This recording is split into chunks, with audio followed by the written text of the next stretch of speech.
the sun will start jumping.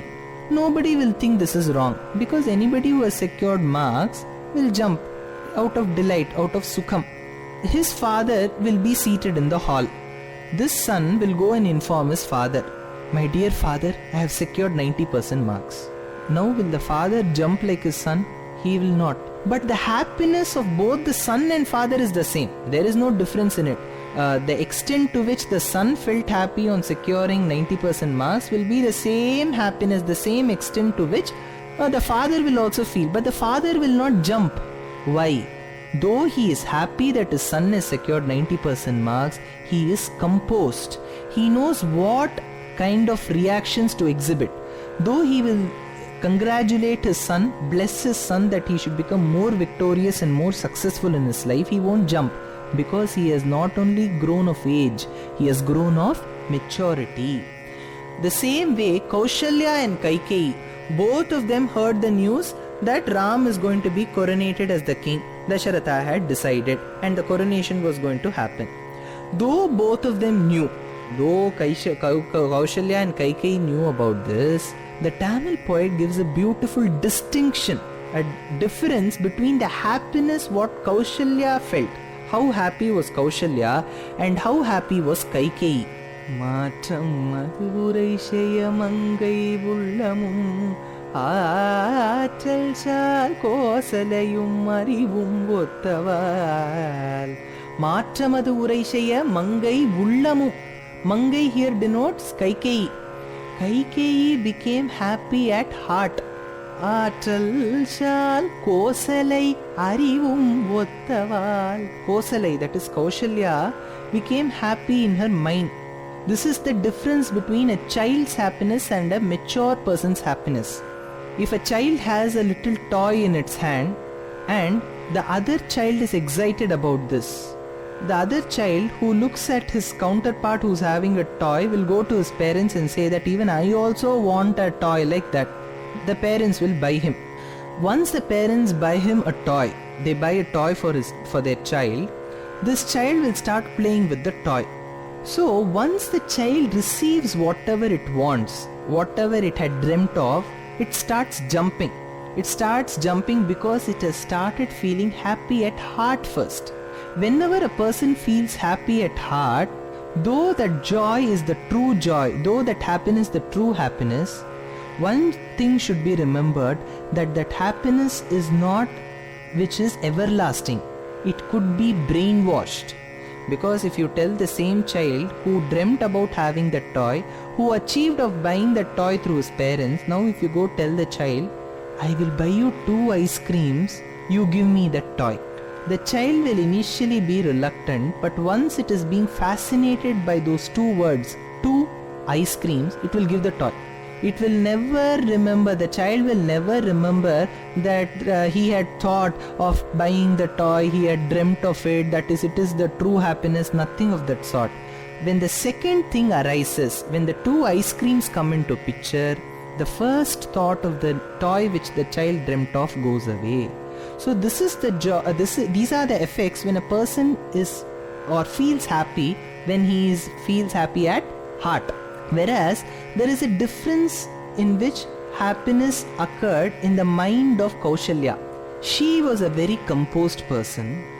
Once she heard the news that her son Ram was to be coronated, she immediately went to the Sannidhi, the sanctum sanctorum of her Kuladaivam Ranganath, and she started worshipping that her son should be a good administrator. She did not jump, neither did she react in a different manner. So the Tamil poet says, மாற்றமது உரை செய்ய மங்கை உள்ளமும் ஆற்றல் சால் கோசலையும் அறிவும் ஒத்ததால். Once Kaikeyi digested this happy news that her son Ram was to be coronated, she explained to Manthara that Ram was the ideal son.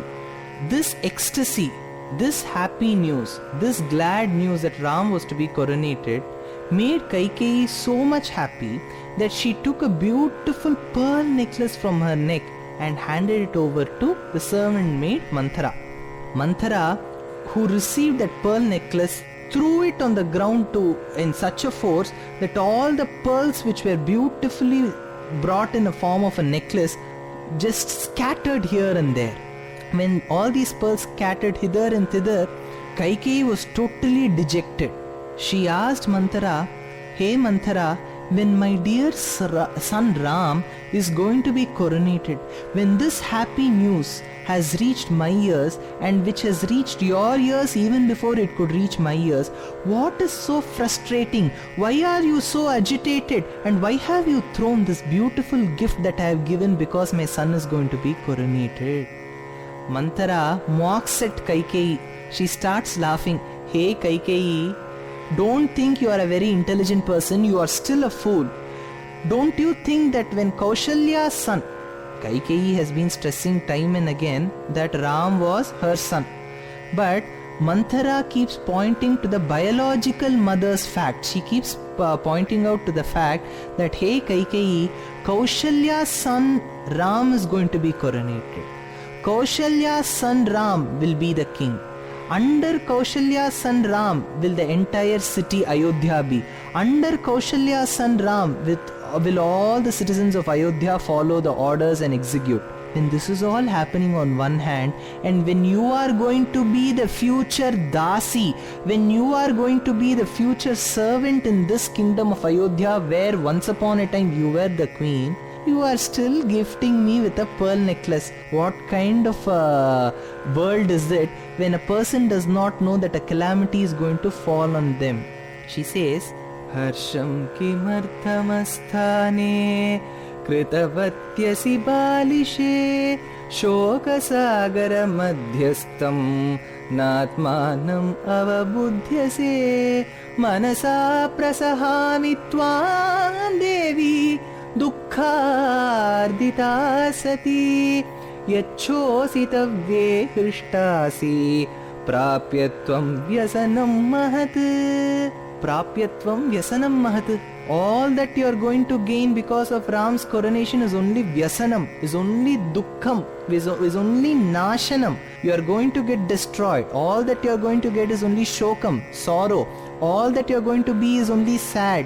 And now you are advising me and you are giving me a pearl necklace as a sign of auspiciousness. Who is going to consider this, hey Kaikeyi? Now realize that all that is going to fall on you is only calamity. But Kaikeyi was not a person who could get brainwashed so easily. She said, "What are you blabbering, Manthara? Right since you have come today, you have been blabbering. You called me a fool. You said that there is going to be a calamity, despite giving me the good news and the glad news that my son Ram is going to be coronated as the future king by King Dasharatha. And after having me said that he is my most dearest and respectable son, still you are continuing to say that I am going to get destroyed, I am going to become sad, I am going to have all the calamity in life. What can happen to me when I have a son like Ram? Don't you know that my son Ram is as equal to me as my son Bharata? I cannot differentiate between the two." Yatha vai bharato manyastata bhuyopi raghavaha kausalyato-tiriktam cha mama sushruyate bahu.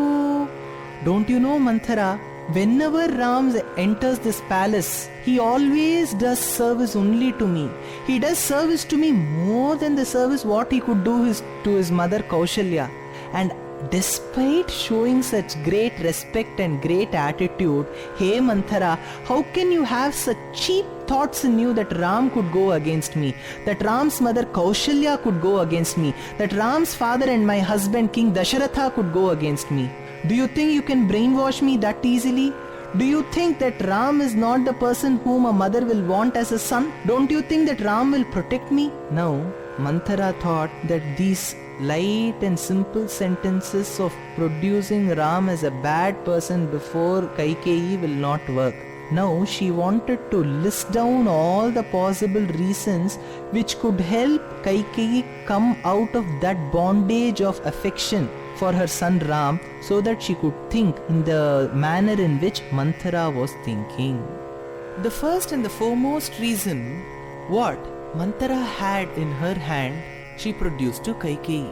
She said, "Hey Kaikeyi, don't you know Ram and Lakshman, who have always been together, that bond which is existing between them right since their birth, won't that hinder your son? Kaikeyi immediately questioned back Manthara. Hey Manthara, you're saying that the bond which Ram and Lakshmana share as brothers will affect the relationship of Bharata and Ram? How is that possible?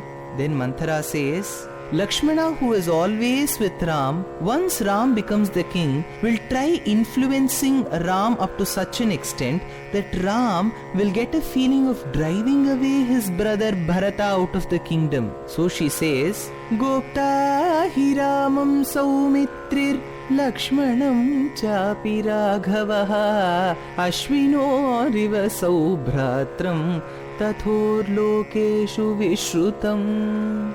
Hey Kaikeyi, the world does not know them as brothers Ram and Lakshman, whereas the world knows them as Ashwini Kumaras, the Ashwini brothers. Like how the Ashwini Kumaras can never be separated, so can Ram and Lakshman be never separated. And when they are not separated and when they can never be separated, Lakshmana's influence on Ram will be up to such an extent that Ram, he will start hating his brother Bharata.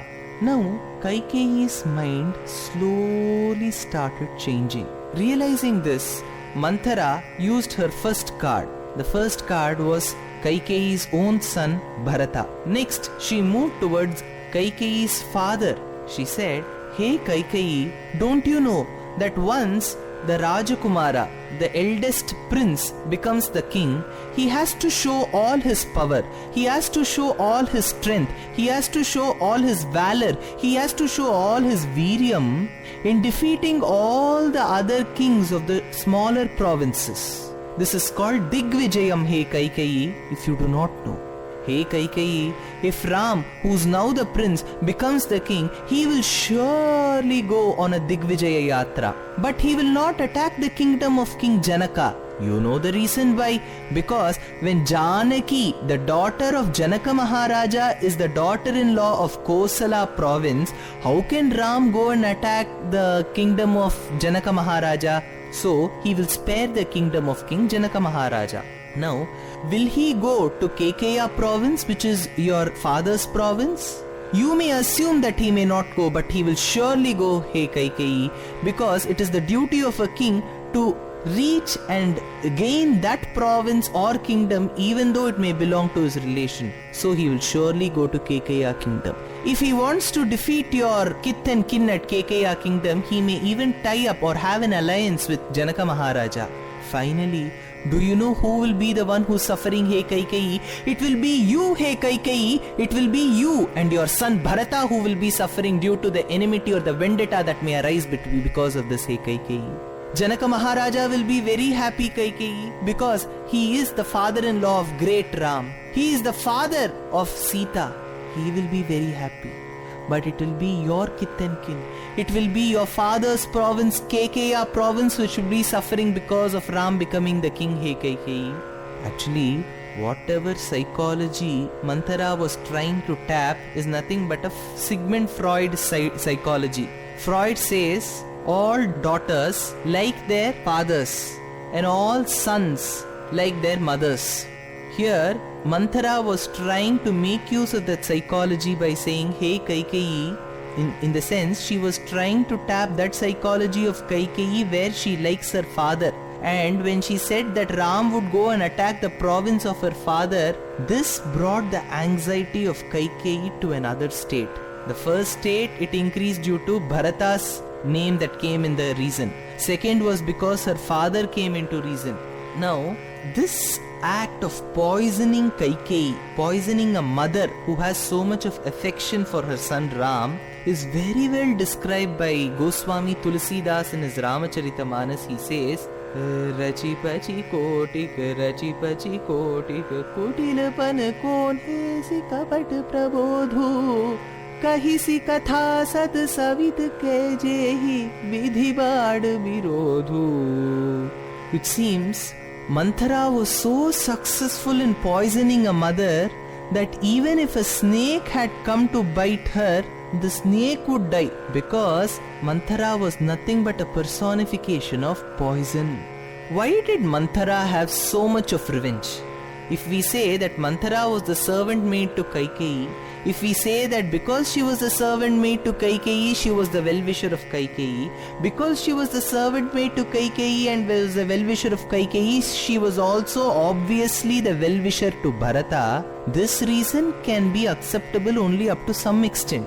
But the way in which Manthara was unhappy with people celebrating the coronation of Ram, the way in which she was unhappy that Kaikeyi herself gave her a pearl necklace on knowing that Ram was to be coronated, all this will bring us to another state as to why was Manthara so much angry on Ram becoming the king. What was there in her which made her feel that Ram should not become the king, rather than saying that Bharata should become the king? Though she was giving all the reasons to Kaikeyi that Bharata should become the king, the inner plot in her mind was only that Ram should not become the king. Why did this vendetta come? Because of a small incident, you cannot even call it an incident, a small instance which happened during the childhood of Ram. This is explained by a mystic poet called Tirumalizhai Piran or Bhakti Sara in Tamil tradition. He says, Kondai konda kodai meedu thenulavu ponikon bundai konda ranga otti ulmagilndanadanur நண்டை உண்டு நாரை பேரவாளை பாய நீலமே அண்டை கொண்டு கெண்டை மேயும் அந்த நீரரங்கமே கொண்டை கொண்ட கோதை மீது. He says, கொண்டை கொண்ட கோதை மீது. Manthara, while Ram was in her childhood, she would have also been slightly young. It seems she was a kubja. She was a lady who had a huge hunch in her back, because of which it used to look like a right-angled triangle. If you see in a right-angled triangle, the place where there is a right angle, you will find one line which is horizontal and another line which is at 90 degrees to it. Likewise, if her legs were pointed towards the earth, her back would be approximately at 90 degrees. She could not stretch more than that, because she had a huge hunch. She was called a kubja, kuni. Because of that, there used to be a hump on her back. That single hump, there used to be a smaller dark hump which used to be on her head. That was because she used to take so much of flowers from the flower market and she used to decorate her and adorn her head. Ram, when he was playing in his childhood, Ram never had this habit of playing with his friends. He was a perfect guide to his parents who used to stay at home and read all the scriptures. It is only Krishna in his Krishna avataram who always used to be on the streets and used to play with his friends. But Ram, all of a sudden one day he thought, why can't I also go and play? And he went. And but that little play of his brought him to such an extent that he was driven out of the kingdom. Let's see what that instance was. Ram used to take little balls of clay. If you have noticed, during rainy season, when the water falls and combines with the mud, the fine clay is formed. That clay is very soft. It is the texture itself is very soft. Ram used to make small balls out of it and used to put them at the end of his arrows. And he used to hit at people's back. All of them used to enjoy. And Ram used to enjoy more when he used to hit at the hump of Manthara, because when that little clay ball from the arrow would go and touch the hunch of Manthara, she would slightly go up. She would try stretching herself, because that used to tickle her. And again she used to come back to her original position and Ram would hit her again. So again she would stretch by a bit. So Ram would hit, she would stretch, again come back, Ram would hit, she would stretch, again come back, Ram would hit, again she would stretch, come back. So this was a periodic thing that used to happen. Though Ram as a little boy used to relish this, Manthara did not take this in a healthy way. She thought Ram was trying to abuse her. Ram was trying to make fun of her. Ram was trying to insult her. She took this small instance as such a pain and she made it a scar in her heart, which made her have a vendetta for such a long period. She wanted an apt situation where she could take revenge with Ram, and now came the situation, and hence she started brainwashing Kaikeyi. If we look at this instance, we can see it in two angles. One angle is, had Ram committed such a huge mistake? I remember once when I used to sit for the Ramayana sessions near our house, one of the persons who gave discourses very beautifully said, it was Ram thank God, he at least hit those mud balls and clay balls at the hunch of Manthara. Had it been the boy of the modern days, he would have broken the back of Manthara and come. I am telling this because Ram's act of hitting a clay ball at Manthara's back is not treated as a huge sin.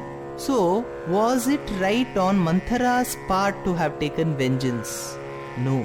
Being an elderly lady, she should have forgiven the little act of a very innocent boy like Ram. She took it.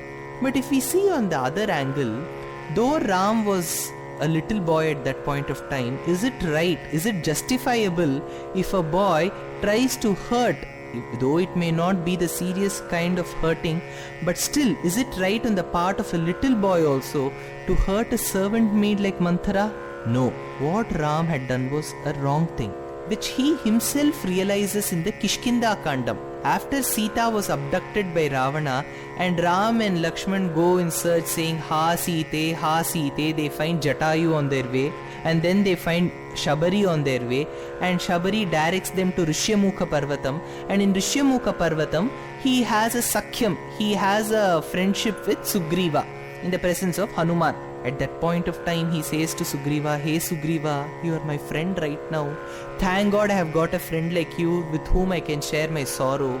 I am still wondering, hey Sugriva, as to what sin did I commit for my dear wife, such an obedient and an innocent wife like Sita, to be abducted by a demon. I still do not know the reason, hey Sugriva, but I will tell you one thing. I'll tell you one thing for sure. During my childhood days, I remember that there used to be a servant maid called Manthara. She used to serve my dear mother Kaikeyi.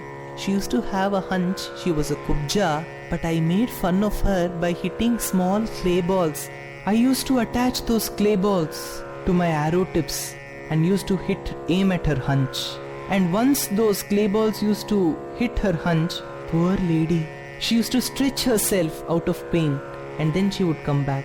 Once she came back to her original position, I would hit her again with the little clay balls. Though they were small clay balls, hey Sugriva, those small clay balls have transformed themselves as huge balls of papam, and they have come before me, and they have not affected me, but they have taken my dear and obedient wife Sita from me. So know this moral, hey Sugriva, that these servant maids, they serve you, they help you. So nobody should hurt them physically or mentally. Look at me, Sugriva, I am the victim of whatever has happened. I sowed and I am reaping for whatever I have done. So Ram himself repented about what he had done in his childhood. Though he had repented, though he felt that what he had done was wrong, it was also wrong on Manthara's part to remember such a petty act of a little boy. So we come to know two morals from this instance, that one should never misbehave with the servant maids. They should not give them pain physically or mentally. The other reason is, the other most important moral is that we should forget the bad instances whatever people commit with us. Because life is very short. Had Manthara, but one thing what Manthara had done well was, it is because of her that Ram reached Dandakaranyam, it is because of her that Ram along with Sita and Lakshmana reached Dandakaranyam, due to which finally Ravana was killed. Though everything happens for good, but the moral is, we should never consider the little and petty acts of our kith and kin very seriously. If we start considering them seriously, then our state will be that of Manthara. So, this beautiful verse in Tamil, what Bhakti Sara has given, gives us a beautiful description of how Ram would aim those clay balls at the arrow tips on the hunch of Manthara. Manthara, after having poisoned Kaikeyi to this extent, she said, Tasmad Rajagrihadeva Vanam Gacchatu Raghavaha Etad Vidhirochate Mahyam Brisham Chapi Hitam Tava. Hey Kaikeyi, do you think that I have so much of pleasure if Ram goes to forest? Do you think that I have so much of pleasure if Ram does not become the king and Bharata becomes the king? But I will tell you one thing, I am always a well-wisher for you, Kaikeyi. I keep thinking only good for you. I do not know what is bad for you at all. I do not know the word bad. I always think of one thing good. And I think good only for one person. Hey Kaikeyi, it is only for you. So it is not that I am trying to take vengeance on somebody else, Kaikeyi. Look at her sarcasm. She says, she is very clever. She says, hey Kaikeyi, it is not that I am trying to take revenge on somebody else. It is only for your well-being that I am saying so. Now, Kaikeyi was very confused. Initially, she was a mother who had so much of affection on Ram. Once Manthara started brainwashing her, her affection started widening away slowly. As they started going away, now she was only filled with that interest of fetching the kingdom for her own son Bharata and driving away Ram to the forest. But she did not know how to get this done. Manthara said, I know very well, Kaikeyi. I know very well that you might be thinking how to achieve this. If you remember, once there was a yuddham, there was a war between the Asuras and the Devas. Indra, who is the king of all the Devas, could not fight the Asuras. Hence he invited your husband, your dear husband, King Dasharatha, to take the position of commander-in-chief of the army of Devas and fight against the Asuras. It was called the Sambharasura Yuddham. During the Sambharasura Yuddham, if you remember, Dasharatha fought with so much of power and valor that even the Devas were astonished at looking at this. Once the Devas were astonished on looking at this, suddenly came an arrow from the side of the Asuras which hit Dasharatha. Dasharatha had to be removed from that field immediately, and you took the role of a charioteer, hey Kaikeyi, and you cleverly and very tactfully drove the chariot which had Dasharatha, wounded Dasharatha, to another place where you could balm him. At that instance, if you remember, hey Kaikeyi, he said, hey Kaikeyi, I am very much impressed with whatever you have done. So skillfully you have driven the chariot out of the field. But now I feel like giving you boons. You may ask 2 boons. You may ask whatever you want, hey Kaikeyi. And at that point of time, if you remember, Kaikeyi, you said, hey Raja, I will ask for these 2 boons at the right instance of time, though I can't remember any right now. Pura deva sura yuddhe saharaja rishibhih patihi agacchata tvamupadaya devarajasya sahyakrit dishamasthaya Kaikeyi dakshinam dandakan prati vaijayantyamiti khyatam puram yatra timidhvajaha sashambhara iti khyataha shatamayo mahasuraha dadau shakrasya sangramam devasanghyair nirjitaha. Dasharatha gave 2 boons to Kaikeyi. He said, Tushtena tena dattau me dvau varau shubhadarshane svatvayoktaha patidevi yadecheyam tadavaram grihniyam tu tada bhartasthethyuktam mahatmana. She said, hey Kaikeyi, you have not asked those 2 boons as yet. So now it is time for you to ask for those 2 boons. Ask with 1 boon that your son Bharata should become the king, and that Kaushalya's son Ram should go to Dandakaranyam, should go to the Dandaka forest. Kaikeyi thought, had Manthara not been, how would I come to know of such good reasons? So she titled Manthara at that point of time. She said, hey Manthara, I am giving you a title, take it. Manthara said, give me, then let me take it. Kaikeyi said, the title is Prithivyaamasi Kubjanam Uttama. You are the most beautiful, hey Manthara, amongst all the Kubjas, amongst all the hunchback women in the world. It is you who is the greatest. Now it was Kaikeyi's turn. She went inside her Antahpuram.